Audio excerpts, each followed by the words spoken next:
السلام علیکم ورحمۃ اللہ وبرکاتہ. الحمد لله الذي هدانا لهذا وما كنا لنهتدي لولا أن هدانا الله.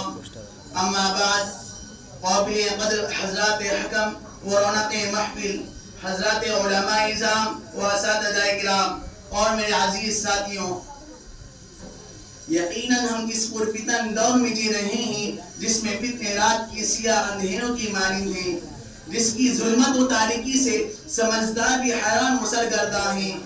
یہ دور بعینی اس حدیث کا مصداق ہے جس میں ہادی عالم صلی اللہ علیہ وسلم نے ارشاد فرمایا: بادروا بالاعمال فتنا كقطع الليل المظلم يصبح الرجل مؤمنا ويمسي كافرا ويمسي مؤمنا ويصبح كافرا.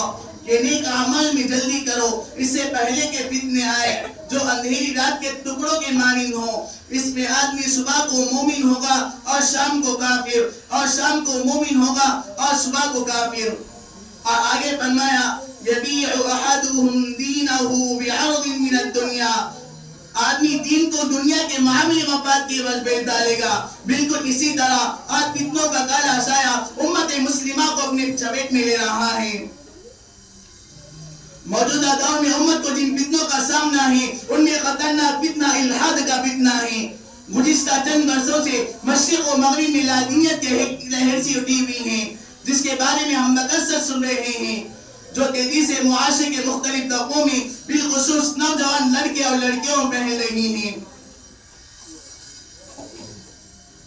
بلکہ فتنہ ایک فکری رجحان اور جدید فیشن کی صورت اختیار کر گیا ہے جس کا مقصد افراد اور اسلامی معاشرے کی شناخت اور ان کی دین وابستگی کو مٹانا اور غیر محسوس طریقے سے ان کو مرتد بنانا ہے. حالانکہ اس نظام کائنات کا ذرہ ذرہ اور اس کی بے مثال عمدہ ترتیب اس بات کی گواہ ہے کہ اس کا کوئی خالق و مدبر موجود ہے. لیکن اس سب کے باوجود اس دھرتی میں کچھ ایسے بد نصیب لوگ بستے ہیں جن کی شامت اعمال اور قساوت قلبی کے سبب خداوند قدوس نے ان کے دلوں پر مہر لگا دی، ان کے آنکھوں پر پردہ ڈال لیا، ان کے کان حق سننے سے بہرے ہو چکے، وہ اللہ پاک کے وجود کا انکار کرتے ہیں بلکہ دوسروں کو بھی ذہنیت کی طرف دعوت دیتے ہیں. عزیزان محترم، یہ الحاد کبھی اپنی اصل شکل میں ظاہر نہیں ہوتا. کبھی آزادی فکر تو کبھی عقل پسندی اور روشن خیالی کا نقاب اوڑھ کر نوجوان نسل کو اپنی طرف راغب کر رہا ہے، تو کہیں سوشل میڈیا کے آزادانہ ماحول کے ذریعے معاشرے میں اپنی جڑیں پھیلا رہا ہے. چنانچہ اسکولوں اور کالجز کے طلباء اور طالبات کی بڑی تعداد اس سے کافی حد تک متاثر ہوتی نظر آ رہی ہے. یہ الحاد ان کے درمیان سم قاتل کی طرح سرایت کرتا جا رہا ہے اور بغیر کسی رکاوٹ و مزاحمت کے انہیں اپنا شکار بناتا جا رہا ہے اور انہیں اس کی خبر تک بھی نہیں.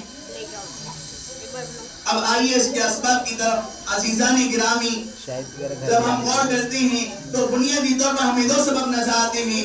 نمبر ایک حقیقی دنیا، نمبر دو فرضی دنیا. حقیقی دنیا جیسے تحریت کی فکر پر مبنی فلمیں اور گانے، سڑکوں پر لادینیت کی جگہ جگہ اشتہارات، لباس و الحاد کے دعوتی و تبلیغی پیغامات، الحادی افکار و لادینیت کی مواد پر مشتمل کتب کی اشاعت اور باقاعدہ الحادی اداروں کا قیام و استحکام، یہ وہ کام ہیں جو الحاد کو پروان چڑھانے کے لیے حقیقی دنیا میں زمینی سطح پر کیے جا رہے ہیں. اور دوسرے فرضی دنیا یعنی internet, YouTube channel, social media pages, بچوں کے کارٹونز اور ویب سائٹس وغیرہ، یہ تمام وہ خطرناک اسباب و ذرائع ہیں جن کو ملحدین لادینی افکار کی اشاعت کے لیے خوب منظم اور منصوبہ بند طریقے سے استعمال کر رہے ہیں. چونکہ یہ فتنہ مختلف جہات سے امت پر حملہ آور ہے، لہذا اس کا سد باب بھی مختلف جہات سے ہونا چاہیے. چنانچہ اس حوالے سے چند ایک اقدامات جو انشاءاللہ امت کے لیے مؤثر ثابت ہو سکتے ہیں وہ یہ ہیں. سب سے پہلے قرآن و سنت سے گہرا تعلق. نمبر دو، اجتماع کی شکل میں عوامی شعور بیداری جس کا اصلی کالجز اور یونیورسٹیز میں ہونا ضروری ہے. نمبر تین، نوجوانوں کی اسلامی تربیت. نمبر چار، چھوٹے معصوم بچوں کے دلوں میں بچپنی سے خدا و رسول کی محبت و عقیدت کی ترسیخ. نمبر پانچ، عقائد صحیحہ کی آف لائن اور آن لائن تفہیم و تشریح کا اہتمام و انتظام. نمبر چھ، فہم شریعت میں علماء سلف پر اعتبار کی بحالی. نمبر سات، ملحدین سے حقیقی و فرضی دنیا میں دوری و اجتناب. نمبر 8 اور سب سے اہم ایمان کی سلامتی و استقامت کے لیے قرآنی و مصنون دعاؤں کا اہتمام. الغرض اگر رجوع اللہ اخلاص اور منصوبہ بند طریقے سے کوشش کی جائے تو انشاءاللہ ہم اس فتنے کا کامیابی سے مقابلہ کر سکتے ہیں اور اس پر قدم لگا سکتے ہیں. ربنا لا تزغ قلوبنا بعد إذ هديتنا وهب لنا من لدنك رحمة إنك أنت الوهاب. آمين. وآخر دعوانا الحمد لله رب العالمين. السلام عليكم ورحمة الله وبركاته.